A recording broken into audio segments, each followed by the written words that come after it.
कि भारतीय जनता पार्टी भगवान राम का उपयोग अपने राजनीतिक स्वार्थ के लिए करती है और वो हमेशा सही साबित भी होता है।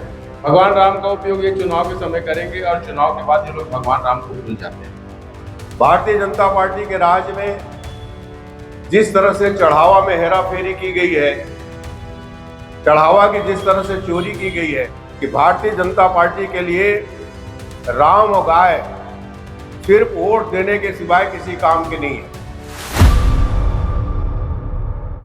मैं एक बात हमेशा कहता हूं कि भारतीय जनता पार्टी भगवान राम का उपयोग अपने राजनीतिक स्वार्थ के लिए करती है और वो हमेशा सही साबित भी होता है।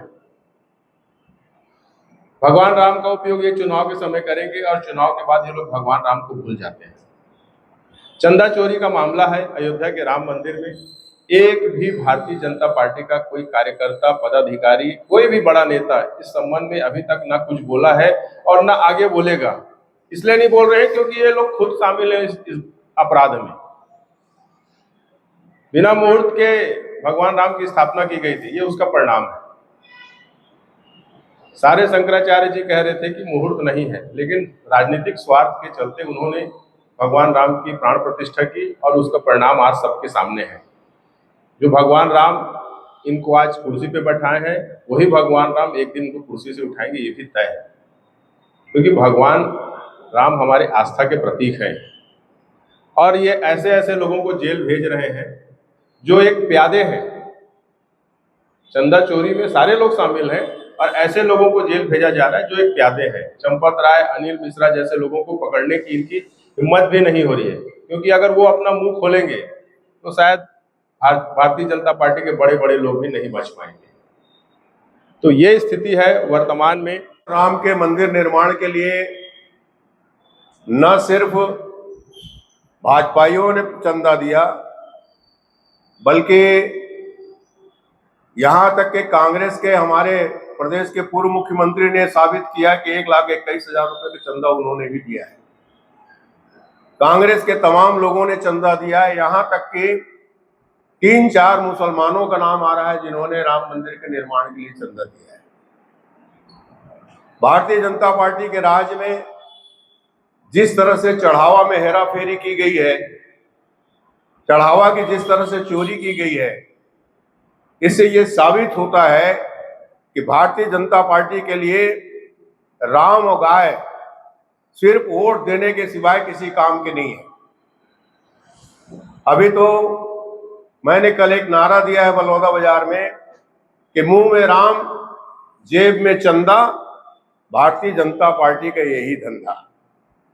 ये जो है, जो अभी हुआ है अयोध्या में, ये कुल मिला के देखा जाए तो भारत के तमाम आस्थावान लोगों के साथ खिलवाड़ है। उनकी श्रद्धा की चोरी है, उनके विश्वास की चोरी है, उनके भक्ति की चोरी है। इसलिए ये 8 लोगों को, छोटे छोटे चोरों को पकड़ने से काम नहीं होगा।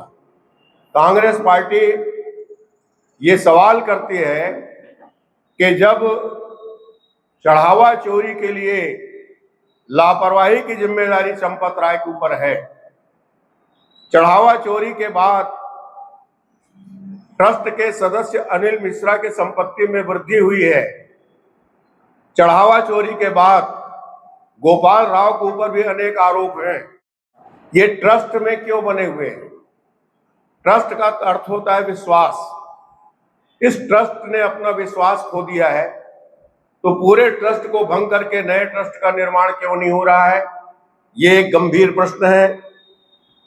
और अगर कुछ गलत नहीं हुआ है तो सरकार एक निष्पक्ष न्यायिक आयोग गठन कर उन सारे चीजों का खुलासा क्यों नहीं कर रही है?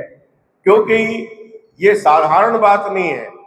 ये हिंदुस्तान के तमाम सनातनियों का, राम के प्रति आस्था रखने वालों के, उनके भावनाओं का बहुत महत्वपूर्ण, आस्थाओं का बहुत महत्वपूर्ण विषय है। सरकार को इस संबंध में स्पष्टीकरण देना चाहिए। राम मंदिर का निर्माण हो रहा था तो यही श्रीमान चंपत राय जी ने 2 करोड़ की संपत्ति को 18 करोड़ में खरीदा था।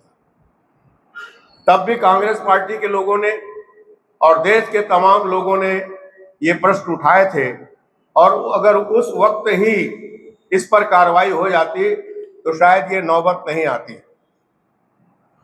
ट्रस्ट के जो कोषाध्यक्ष हैं गोविंद देवगिरी जी, उन्होंने बयान दिया है कि मैं कोषाध्यक्ष जरूर हूं, मगर कोषाध्यक्ष के बारे में मुझको कोई जानकारी नहीं। अब सवाल यह है कि इसमें कितने दिन से चोरी हो रही है, कितने की चोरी की गई, कितने राशि की चोरी की गई, क्या ये सिर्फ 8 लोग जिनको पकड़ के जेल भेजा गया है वही जिम्मेदार है, कि इसमें बहुत बड़ा जो वर्ग है वो शामिल है। वीआईपी पास देने के लिए जो पैसा लिया गया उसकी भी वसूली की गई। इस तरह के अनेक आरोपों से घिरी हुई भारतीय जनता पार्टी, जिन्होंने देश के तमाम आस्थावान लोगों के आस्था के साथ खिलवाड़ किया है, कांग्रेस पार्टी इस बात की मांग करती है कि निष्पक्ष न्यायिक आयोग के अधीन करके इनके खिलाफ कार्रवाई की जाए। ट्रस्ट के जो संदेहास्पद लोग हैं उनके खिलाफ भी कार्रवाई की जाए, ट्रस्ट को भंग किया जाए, नए ट्रस्ट का निर्माण किया जाए ताकि लोगों की आस्था फिर से बहाल हो। बहुत ही विचारपूर्वक शर्मा जी ने सब बात को बताया और आज गंगा चोरी मेरे ख्याल से मीडिया भी खूब दिखा रही है, हर घर तक पहुंच रही है बात, और आप लोग जो पत्रकार हैं आपके पास तो मेरे से बहुत ज्यादा जानकारी है। ये जो गंगा चोरी हुई है, ये चोरी किया जाने वाले हर व्यक्ति को पता है कि वहां पर परिंदा भी पर नहीं मार सकता, ऐसी जगह में चोरी कैसे हुई? चोरी तो हो नहीं सकती क्योंकि वो मंदिर ऐसे भी मतलब ये माना जाता है कि आतंकवादियों का भी हित है, उसके लिए वहां पर सुरक्षा व्यवस्था इतनी कड़ी रहती है कि वहां पर चोर तो घुस नहीं सकता। तो चोरी नहीं हुई है, एक घपला है, लोग उसमें अंदर बैठे हैं, ये लोग सीधा सीधा